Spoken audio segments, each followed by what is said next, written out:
Lebih dari 130 tahun yang lalu, tepatnya 27 Agustus 1883, telah terjadi sebuah letusan gunung berapi yang mematikan dan merusak dalam catatan sejarah manusia modern. Sedikitnya 36.000 jiwa tewas akibat letusan gunung dan tsunami yang ditimbulkan. Kedahsyatan ledakannya mengakibatkan tsunami di Selat Sunda hingga ketinggian 40 meter. Suara letusannya terdengar hingga Australia dan Afrika. Kejadian ini mengakibatkan sebagian belahan bumi menjadi gelap gulita. Letak geografis Gunung Krakatau ini berada di 16,7 lintang selatan dan 105,4 bujur timur, yang termasuk ke dalam wilayah Lampung, dan sebelah baratnya berbatasan dengan kawasan wisata Anyer dan Carita yang merupakan wilayah Provinsi Banten.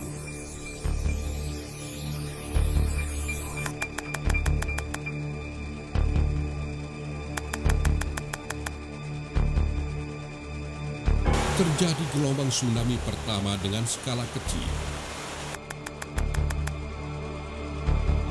Banjir setinggi 2 meter menyebabkan warga sekitar pantai meninggalkan rumahnya.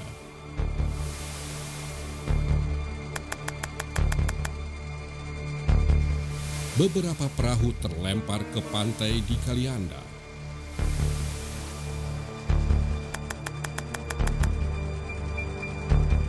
Beberapa rumah hancur dan terjadi kebakaran di Caringin karena lontaran batu api dari letusan Gunung Krakatau. Di Kalianda terdengar suara gemuruh gelombang membuat warga panik berlarian. Air tinggi di mercusuar Vlakehoek. Terjadi tsunami dengan gelombang besar.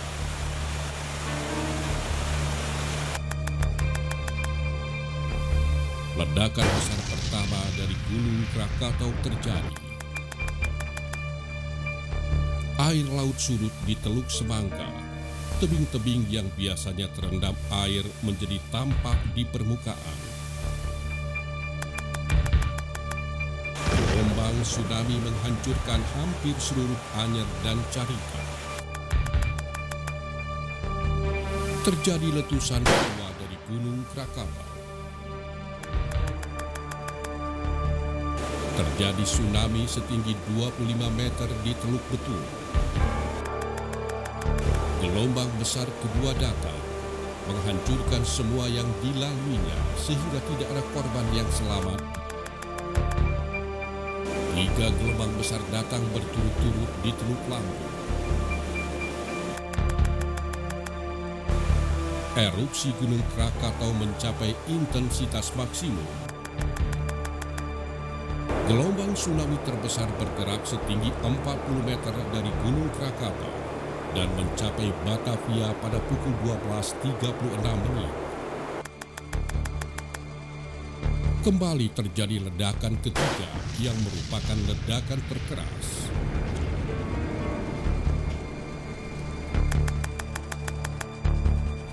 Gelombang air sudah mulai tenang, tercatat 14 kali gelombang tsunami dalam periode 36 jam selama Krakatau meletus.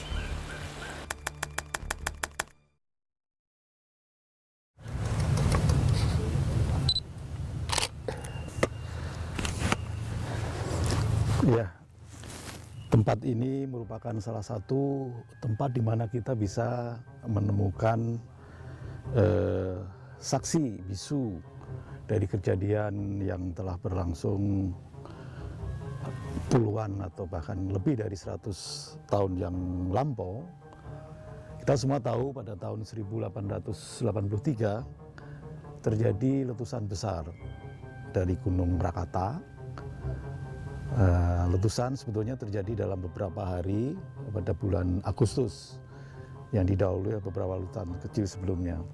Rangkaian letusan itu menghasilkan gelombang yang cukup besar karena letusan selain ledakan yang kemudian pada paroksisma atau puncak dari letusan terjadilah ledakan besar yang menyebabkan terbentuknya suatu kaldera besar dan kaldera itu runtuh. Runtuhan ini yang kemudian dipercaya menimbulkan gelombang tsunami yang sangat dahsyat. Nah, salah satu dari yang dihasilkan oleh serangkaian gelombang dan kemudian oleh gelombang terakhir adalah batuan ini yang dahulunya saya duga ini sudah terbentuk ribuan tahun yang lalu, berada di pantai yang kita lihat di belakang kita di sana, dan Gunung Krakatau ada kurang lebih pada garis lurus dari arah ini. Gelombang besar tersebut awalnya mencongkel, tapi kemudian oleh gelombang paroksisma yang letusan terakhir mengangkat batuan ini digelundungkan sehingga dalam posisi terbalik seperti sekarang ini. Batuan ini tidak sendiri, kita lihat di sekeliling ini juga terdapat batuan yang sangat besar, lebih-lebih di belakang saya dengan umur yang kurang lebih sama. Itu merupakan saksi bisu dari kejadian letusan Gunung Krakatau pada tahun 1883. Nah, letusan itu sendiri selain menghasilkan kepundahan besar yang kemudian menimbulkan tsunami, lontaran piroklastika atau batu api juga dilaporkan mencapai kawasan yang ada kurang lebih 5 kilo dari titik ini, yaitu ada satu desa di sana. Kita juga menemukan batuan yang besar-besar seperti ini kurang lebih berada hampir antara 300 sampai 500 meter dari garis pantai.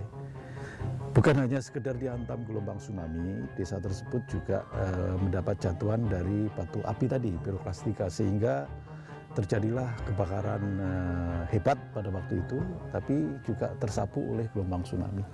Nah, salah satu saksi bisu dari apa yang kemudian masih bisa kita lihat adalah terangkutnya pelampung yang dipakai sebagai tambat kapal-kapal di masa lalu, yang sekarang bisa kita temukan di lokasi Taman Dwi Pangga. Gunung Krakatau meletus, jadi laut ini besar. Nah, oleh karena laut ini besar, tidak makan lagi di ruangan itu, ruangan laut itu, jadi menimpa ke sana, ke atas sana. Jadi bawa kapal ini. Jadi diambil orang, lampunya aja. Nah, taruh di sini. Tidak bisa kita lihat lagi adalah tersangkutnya kapal Brau. Kapal Brau itu kalau tidak salah adalah kapal patroli Belanda pada waktu itu, yang menurut laporan terdampar di Sungai Betung dengan jarak kurang lebih 2,5 kilo dari pelabuhan yang ada pada waktu itu. Untuk menemukan saksi-saksi terjadinya tsunami besar ini di kawasan Banten, kita bisa mengunjungi, salah satunya adalah sisa dari hancuran menara yang dibangun Belanda pra letusan itu, terbuat dari batu bata merah, yaitu Menara Suar di Anyer.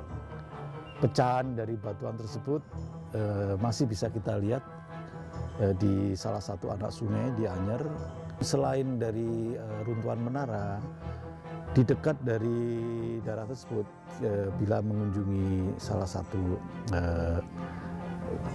bagian tepi dari Anyer ini, yaitu tepatnya di bungalow milik Telkom, kita masih bisa menemukan batuan yang ukurannya dengan tinggi mencapai 4 meter, garis tengah kurang lebih sampai 10 meter, tercabut dan kemudian diangkut oleh gelombang ini diletakkan pada posisi terbalik. Kita masih bisa melihat tepat di pinggir pantai di kawasan tersebut. Untuk mengamati kegiatan anak Krakatau sekarang, ada 2 pos pengamat dari penelitian vulkanologi dan mitigasi bencana geologi, yaitu di Pasauran dan di salah satu desa kurang lebih 5 km dari Kalianda. Dari pengamatan ini tentu saja sangat membantu untuk memantau kegiatan dari gunung api yang dikenal telah meletus dengan sangat dahsyat dan mencatatkan korban yang sangat besar pada waktu itu.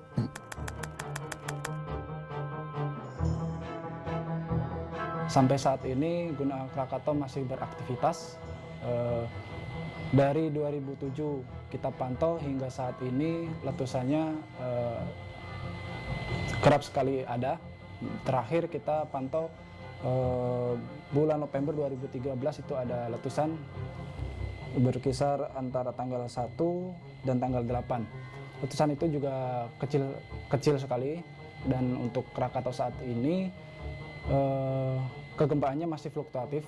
Jadi sampai 2014 ini belum ada letusan ataupun erupsi dari anak Krakatau. Jadi untuk masyarakat di sekitar Anyer Carita itu diharapkan tenang, tidak terpancing untuk isu-isu yang ada. Lakukan kegiatan seperti apa adanya, asalkan tidak mendekati dalam radius 1 km dalam kondisi waspada.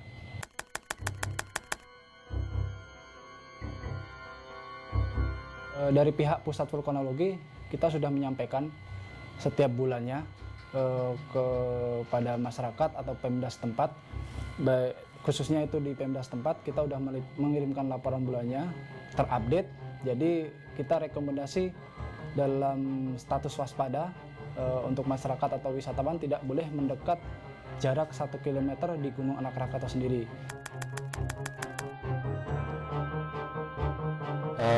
Pada umumnya sih masyarakat sekitar pantai Pasauran, ya pesisir pantai Pasauran, sebenarnya sih tidak terlalu khawatir dengan adanya kegiatan aktifnya Gunung Krakatau itu.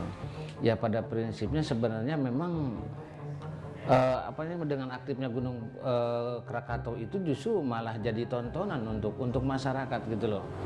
Iya, pariwisata kayak gitu. Jadi sebagaimana, artinya saya juga memang terkadang sebagai masyarakat Pasauran ini yang berada di area kawasan Gunung Krakatau ya gitu. Jadi banyak tidak enak sebenarnya gitu dengan adanya berita-berita yang di media, di elektronik, di media cetak bahwa Gunung Krakatau itu meletus gitu. Ya untuk masyarakat kami jujur itu sangat merugikan berita itu gitu loh. Kenapa? Ya otomatis ya artinya pengunjung-pengunjung dengan adanya info-info kayak begitu kan, ya kan tidak jadi datang. Akhirnya kan berpengaruh kepada ekonomi gitu kan, pengaruh kepada pendapatan ekonomi masyarakat sekitar ya artinya wilayah pantai wisata kami gitu. Artinya dengan adanya isu-isu seperti itu kan masyarakat sehingga jadi kurang pendapatan seperti itu. Adapun masalah antisipasi bagaimana masyarakat untuk menghadapi tsunami, memang selain memang artinya punya kewaspadaan sendiri, punya cara sendiri, juga memang pernah dilakukan artinya simulasi ya dari badan penanggulangan bencana ya, dari BPBD pernah dilakukan simulasi, artinya seringlah dari pemerintah kabupaten ataupun dari pemerintah provinsi juga sosialisasi lah gitu untuk memberikan pengertian ke masyarakat tentang ketika memang terjadi letusan-letusan Gunung Krakatau yang mengakibatkan tsunami gitu loh.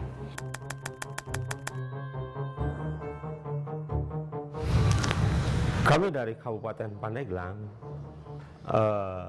bekerja sama gitu dengan kecamatan setempat yang ada di pesisir Selat Sunda dan di pantai selatan Samudra Indonesia, India itu Pak ya, mengadakan sosialisasi kepada aparatur tingkat kecamatan dan desa dulu, yang mana agar paham dulu apa itu bencana, baik gempa bumi atau tsunami gitu tuh ya.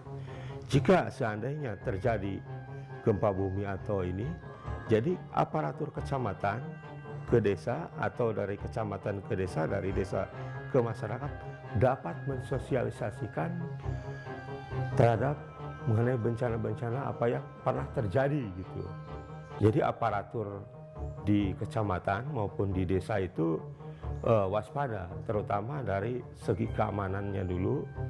Seandainya terjadi tsunami, sudah bisa membaca tanda-tanda alam apa yang sering kita sosialisasikan, baik di kabupaten diundang gitu ya, atau dari BPBD turun langsung ke lapangan gitu tuh, disosialisasikan seperti apa. Jadi secara kearifan lokal dapat membaca fenomena gitu, bukan secara struktur gitu, karena belum terpasang di beberapa wilayah, di 9 wilayah kecamatan yang baru terpasang hanya di 1 kecamatan, di 2 kecamatan secara struktur alat tersebut gitu.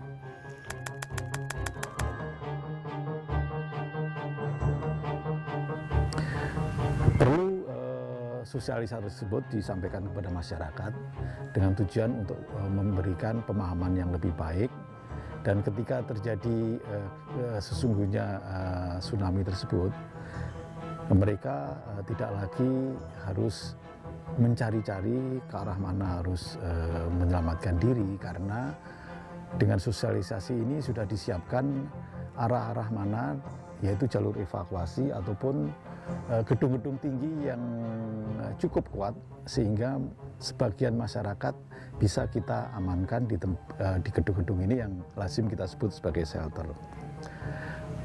Di daerah yang terancam oleh tsunami ini, sebagian kita sudah melihat jalur-jalur evakuasi tersebut dengan panah-panah mengarah ke satu tempat yang relatif lebih tinggi, umumnya di belakangnya ini berupa bukit-bukit.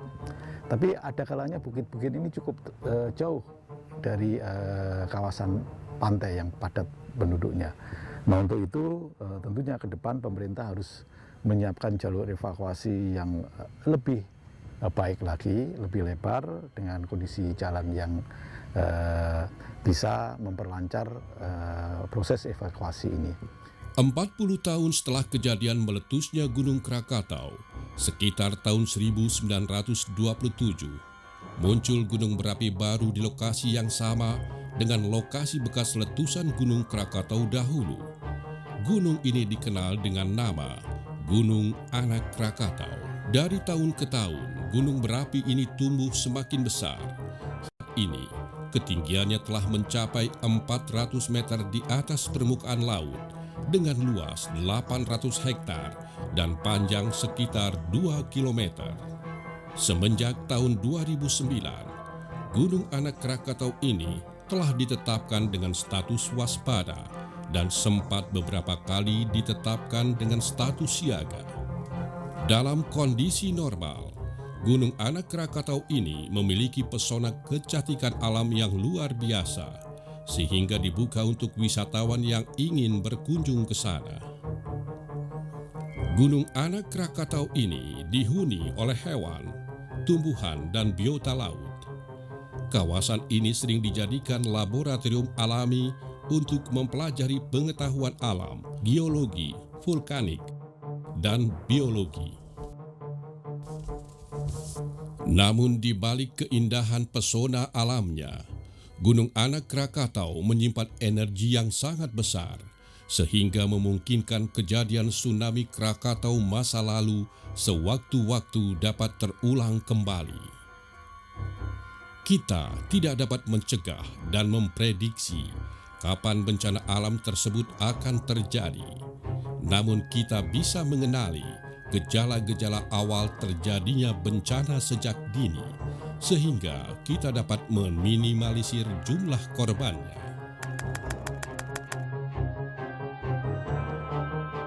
Terasa gempa di sekitar pantai.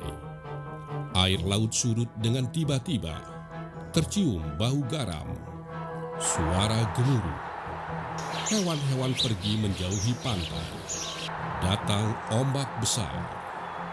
Apabila menemui tanda-tanda terjadinya bencana alam tersebut, langkah-langkah yang harus kita lakukan adalah segera beritahu orang di sekitar kita, segera pergi menuju ke tempat lebih tinggi, ikuti jalur evakuasi tsunami. Mari waspada terhadap bencana tsunami dan gunung meletus. وعنده مفاتح الغيب لا يعلمها إلا هو ويعلم ما في البر والبحر وما تسقط من ورقة إلا يعلمها ولا حبة في ظلمات الأرض ولا رطب ولا يابس إلا في كتاب مبين. قل من ينجيكم من ظلمات البر والبحر تدعونه تضرعا وخفية لئن أنجانا من هذه لنكونن من الشاكرين. فانتقمنا منهم فأغرقناهم في اليم بأنهم كذبوا بآياتنا وكانوا عنها غافلين.